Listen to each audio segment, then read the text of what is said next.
नमस्कार. तुम्ही कालच्या ब्लॉगमध्ये पाहिलंच, की मी माझ्या मम्मीकडे आलेले आहे आणि आजची सकाळ तर माझी माझ्या मम्मीसोबतच झाली.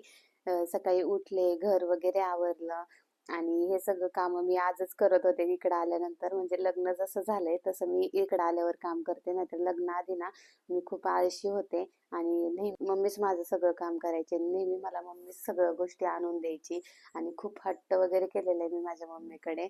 आणि तिने सगळे हट्ट माझे पुरवलेले आहेत. पण मी तिला खूप त्रास दिलेला आहे, कारण तिचं कधी काम ऐकलं नाही एका शब्दामध्ये. तिला कधी मदत करू लागली नाही तिच्या स्वयंपाकामध्ये, तिच्या कामामध्ये. आणि ती मला नेहमी सांगायची, की जेव्हा तुझं लग्न होईल ना, तेव्हा तुला समजेल, की तू आत्ता काम करत नाहीये, ऐकत नाहीये, पण तुला तिकडे गेल्यानंतर खूप त्रास होणार आहे ह्या सगळ्या गोष्टीचा. ती मला बोलायची आणि ह्या सगळ्या गोष्टी लग्न झाल्यानंतर खरंच मला आठवत होत्या आणि खूप त्रास देखील झाला. पण आता एकदम सगळ्या गोष्टी मी शिकून घेतलेल्या आहेत. तेच सगळं काम करते आणि खरंच आईचं प्रेम खूप वेगळं असतं आणि तिची आठवण आली ना, तिच्या बोलण्याची आठवण आली, की मला खरंच रडायला येतं खूप. मला असं वाटतं, की खरंच आपण लग्नाआधी ना आपल्या मम्मीला खूप त्रास दिलेला असतो.